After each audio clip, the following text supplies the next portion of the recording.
Welcome to Grandpa Hill's True Stories. I'm sitting here in the living room in Fort Wayne, Indiana, with 3 of my 23 grandchildren, and my son and his wife, and my wife, Mary Lee. This story, like all of Grandpa Hill's true stories, are for his children, my grandchildren, and all children. The title of this story is Real Road Rash and Honey. Anyone who has listened to the Grandpa Hill true story about Pebbles and Blood, our very first one, I thought I had road rash when I fell off my bike, flying forward into the gravel. In this story, I get real road rash. It was 1997 in June in Island, Pennsylvania. I got home from work and I had work to do. Our family ran a small bakery, Brian's Bakery, named after my son who started the bakery, who's listening to the story. We made bread and cookies and sticky buns and delivered them to customers and to a couple of stores. We had a small order to make, but there was no we to make the order. Patricia was home, but was not expected to help in the bakery due to her allergies, especially the wheat and the eggs. It would make her very sick. Brian, Mom, Amy, Rebecca, and the littles, Andrew, Mary, Therese, Michael, they were all in Michigan. Even John was in Michigan, but he was in the womb, at a memorial service for Grandma Mac, who had recently died at the age of 104. I had had a beer when I got home, and then I went out to the bakery to get started on the order. As I went to weigh the flour for the bread, the scale wouldn't work. The batteries were dead. That's okay. Out to the Honda 750 and down to Werner's local grocery store.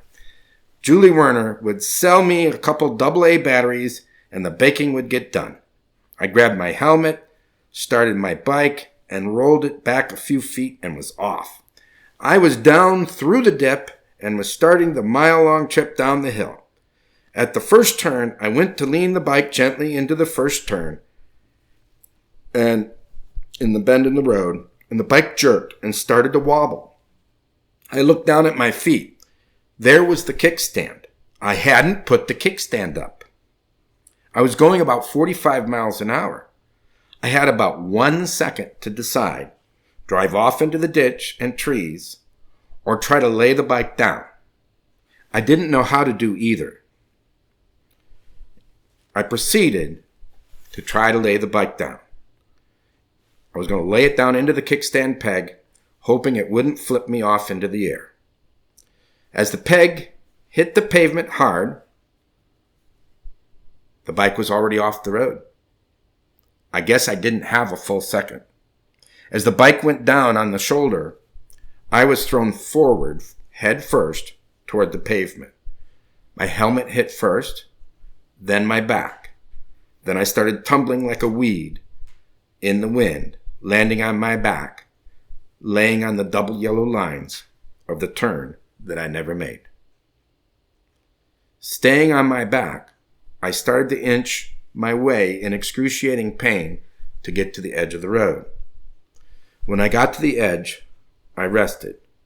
About a minute later, people from town were there to help me. One called an ambulance and directed traffic.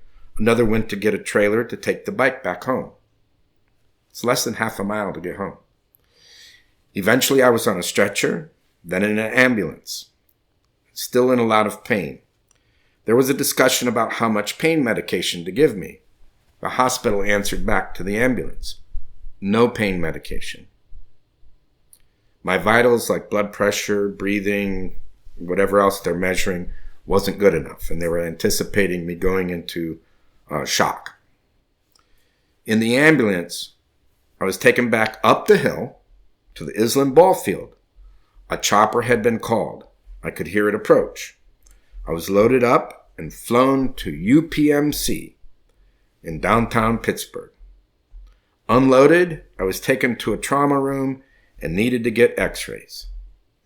The doctor arrived, and he had like the worst bedside manner comment to make that I've ever had. He said to me, "What do we have here? Evel Knievel." As though I had done it to myself on purpose.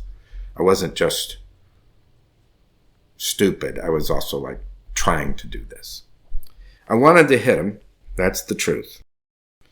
I couldn't move. It would hurt to even just raise my body up at all. Very painful x-rays, moving me around to get that done. And I got a room and would be staying the night. I had my morphine and my rosary. I remember talking to the guy next to me. He had wrecked a quad. Lots of glass removed from him. Many lacerations and a broken jaw. I had a broken collarbone, a broken rib. The scapular, the back and the shoulder blade was broken, and a huge patch of deep road rash on my left shoulder. I asked to have the morphine cut in half, and I prayed my rosary. I got a little bit of sleep. Mr. Demagon came and picked me up the next morning. I got home and in bed. That evening, Mary got back, and the rest of the family got back from Michigan. And Mary, of course, was very upset that she hadn't been called, but I wasn't going to be disturbing what they were doing at the memorial service. So I didn't call. And Patricia wasn't allowed to call her. So then Mary got to work on my wound. And it's the first thing was, this was a dirty wound. It had pebbles and dirt and asphalt in it. That's what the hospital said was protocol. We don't clean that out of a road rash. And she would not tolerate that. She had me get over to the mirror, stand up, broken bones and all, and started picking and washing and dabbing this stuff out of the dried blood and getting the wound clean. As clean as she could do it. Then I went and laid back down. She's getting on the phone with Ellen Gaffke. She wants to get the details for a health remedy, an alternative care remedy for my shoulder. And it's this is too much. She wants to put honey on my shoulder. Okay. Because I had told her I wasn't going to put on any creams because the doctor said not to do any creams. So we're going to do honey. So she pops me up in the bed, puts a rubber mat underneath my arm, and then puts raw spring honey on my left shoulder. And we're doing that twice a day. And then after you lay there for a few minutes, the honey starts melting. It's stuck, some of it's stuck in the gauze, but it starts melting, runs down in your armpit, goes down onto the rubber mat, and you're laying in this sticky pile of gooey honey. You can't get up, you can't clean it up, you're hurting too much. And Grandma made the application. So and I also remember Father Larry came and brought communion when I was down on Sunday. He came by Sunday afternoon, and he's now Bishop Larry. But after 6 days after the accident, I went in for my 1-week checkup at the hospital and took the gauze and stuff off of the wound, looking at the bones. There's no cast for any of those breaks. It's just all loose. So anytime you move or do anything, you're going to be hurting. But the intern looks at the wound and says, "Did it go through to the bone?" And I said, "No, it did not. Why do you ask?" And he said, "Well, it looks like you had a skin graft." And I said, "No, I did not have a skin graft." And that's when Grandma piped up and said, "We put honey on his shoulder." And then I picked up the story and explained to the intern that we put raw honey on that shoulder. And it is the cleanest, newest, freshest looking skin anywhere on my body. Is right there on that patch. It just grew completely new skin. And that's the part of my story that's easy to tell.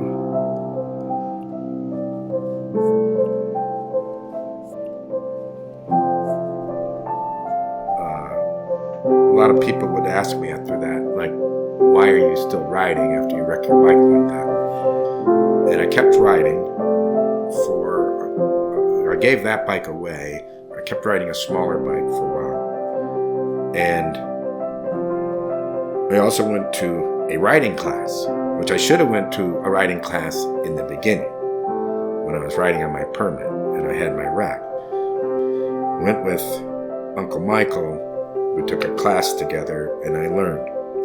And one of the things I learned, among a whole bunch of things, making tight little turns, letting, how to lay the bike down at a slow speed, how to brake and everything, is that you always do a walk around that bike before you ride.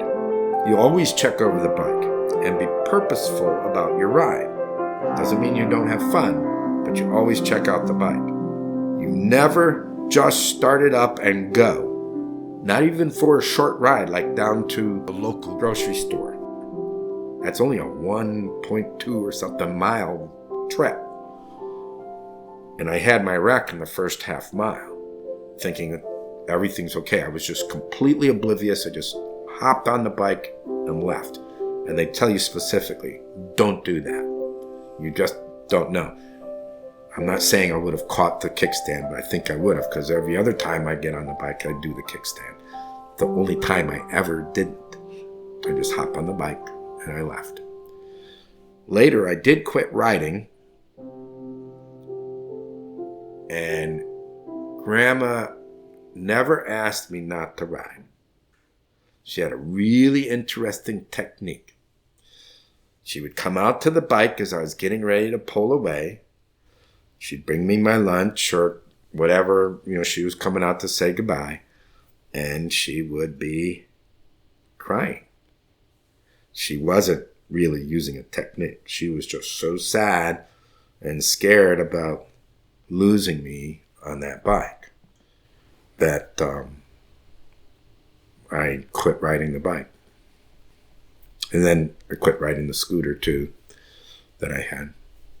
And that's my story. Any comments from you folks? I like it. My comment is that Patricia did call. Oh, she did? Yeah. Patricia did call you guys? Oh, Yeah, you she just call it called again. us at Grandma, either Patricia or somebody called us at Grandma's house. Oh. Grandma's house. Then the decision was made that we'd come home the next day because I was the driver. Oh, so you shortened your stay. So you didn't go to the service? No, we went to it. Oh, okay, good. Well, I'm glad. And I'm glad you came back then, otherwise I'd have that scar up here. So I don't think I would have let her touch it after it started to scab and stuff. It was still fresh enough. For $25, I went and bought a little jar of raw honey from Australia. And it was like, why did you do that? I just wanted to do that because that's what I wanted to do after this thing healed up. So I wanted to tell people about it, and I wanted to sell them little jars of honey at an extravagant price. Spring raw honey, not for human consumption, and just call it Road Rash honey. And then all the ladies and people that would want to get their bike ride or something for Christmas or whatever, they just get them this little package of honey. Did your business plan work? No, I never did it, but I did buy that honey just because I wanted to buy it. Because I thought that would have been a good idea. And it probably still is. And I do tell people that sell honey at the market and stuff that they should consider the story. That it really does have some healing properties. Because I've had other scars and surgeries, and they give you this special cream that has silver in it or different things like that. I still have scars. There's no scar here.